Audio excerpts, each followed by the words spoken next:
So my first impression of the poem was I kind of thought about a couple. So the narrator would be the male, and the specific person that the narrator is talking about would be the female.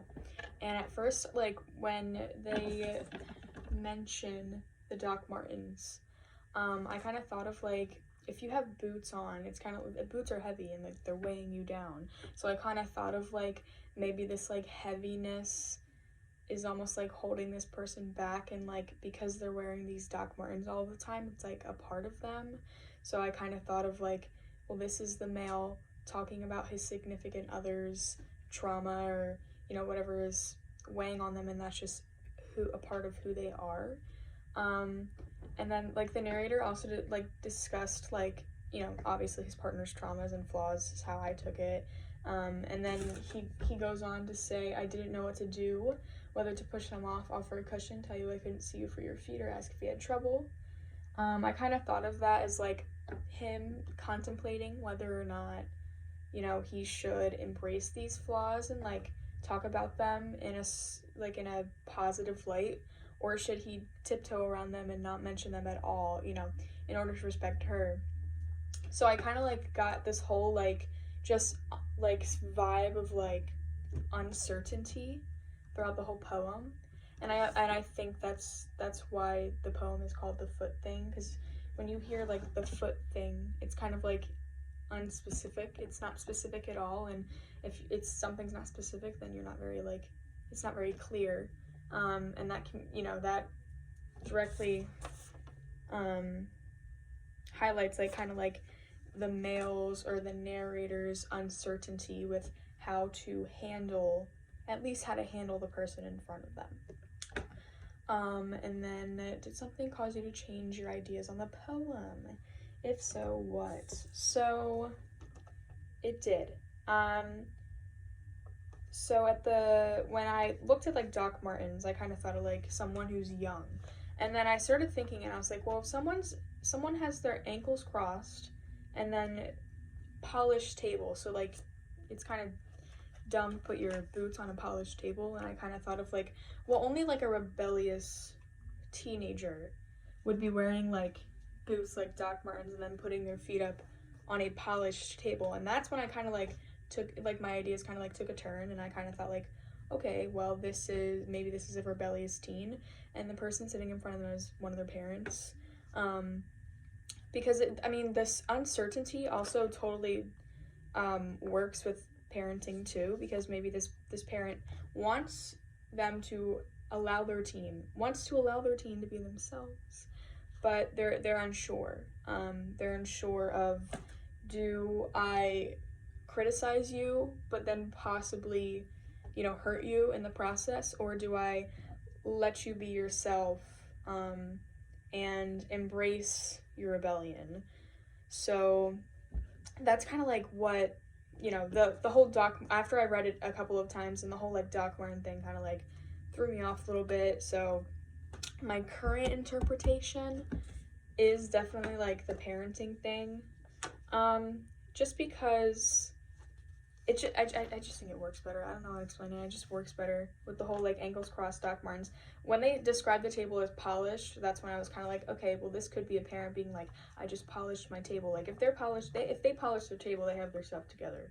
So I totally thought of like a parent like, oh, don't put your feet up on my table. So I kind of am taking it as a parent who is unsure of how to deal with their rebellious teen.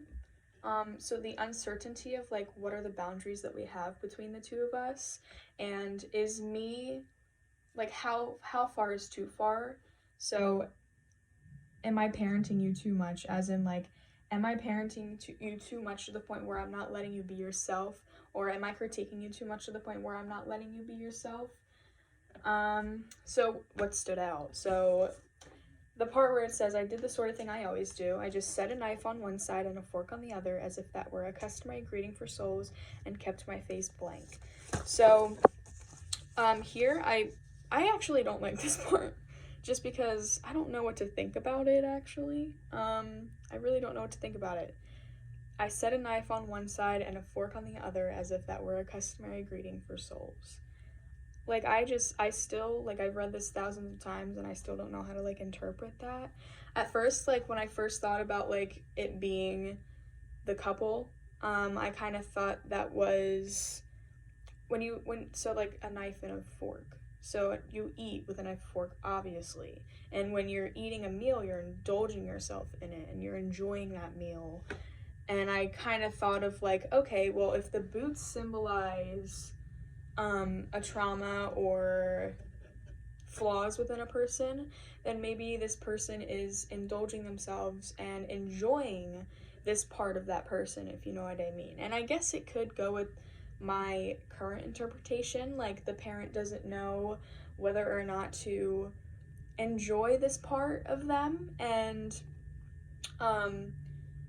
kind of like not indulge in it, but kind of like celebrate it, or if they should criticize it. And again, there's uncertainty, like where are our boundaries? What is the boundary when it comes to parenting? So, and then again, and then the poem. The poem made me feel, I don't know, it made me feel hopeless, just because at the very end it says, you came again so many times I must have passed, though feel I failed, I still don't know what you wanted me to do. That I still don't know what you wanted me to do, that gives me like very like hopeless, like sad vibes, because it's like I still don't know what you wanted me to do, like kind of like they're trying to get to know their kid, and there's almost a hint of regret in there as well, and definitely uncertainty. That's the whole, I mean, I feel like that's the whole topic, is the uncertainty. Where are our boundaries? How much is too much? So you came again so many times I must have passed, though I feel I failed, I still don't know what you wanted me to do. So they feel as though they've passed this test, but again, there's always that uncertainty, like have I screwed them up, for lack of a better word? Have I screwed them up by not critiquing them? Have I screwed them up by critiquing them? Like, that's the whole, I think that's the whole topic, and it definitely made me feel hopeless. And then again, the poem's titled this way. I think I already talked about that earlier. And so, to paraphrase, it's very like modern. I mean, it's not like Shakespearean, but I guess I would say, when you first visited, you put your feet up on my polished table with your ankles crossed, wearing your Doc Martens, and this was years after they were out of fashion with the young. It can't have been easy for a small woman like you to have kept your feet up like that. I had to talk to you by leaning around. I didn't know what to do. I didn't know if I should have pushed them off, offered a cushion, or whether I should have told you I couldn't see you for your feet, or ask if you had trouble with circulation. I did the sort of thing I always do. I just set a knife on one side and a fork on the other, as if that were a customary greeting for souls, and I kept my face blank. It must have been a test, because I never saw you do it again, not here, not there, not at home, not in a waiting room. And you came again so many times, and I feel as though I've passed, and I must have passed, but I feel as though I've failed, and I still don't know what you wanted me to do to this day. So, so a really important part I thought about was, so actually when I just paraphrased that, I saw like, it can't have been easy for a small woman like you to have kept your feet up like that. I had to talk to you by leaning around. So it says woman, so it has to be a rebellious teen. That's what I thought. Like, it has to be a rebellious teen, because womanhood, they're entering womanhood, whatever, it's not a 5-year-old. But the most important part the portions of the poem that I feel are illuminating, definitely the knife thing, because if I'm like having trouble with understanding it, it has to be important. But I think like the like I just said a knife on one side and a fork on the other is like, it brings across the whole message of the poem. I mean, it basically like drives everything together, because that's the first initial point in the poem where we find out what they actually did do, whether it be any relationship, whether it be a daughter-mother, or it be a, significant other. Like, we find out that they try to enjoy it. But again, there's still that uncertainty. And then at the end, again, you came again so many times, I must have passed. The feel I failed, I still don't know what you wanted me to do. So that also, like, introduces, like, the regret, the feeling of regret, the regretful vibe. And, I still don't know what you wanted me to do. Kind of like the hopelessness, the uncertainty. I keep coming back to uncertainty. The uncertainty. And that's, like, again, the topic. At least the topic that I have come up with for this poem, but I still don't know what you've wanted me to do. They're still uncertain about what they could have done, but that's in the past now, which makes them regretful. And then at the beginning it says, in parentheses, and this was years after they were out of fashion with the young, referencing the Doc Martens.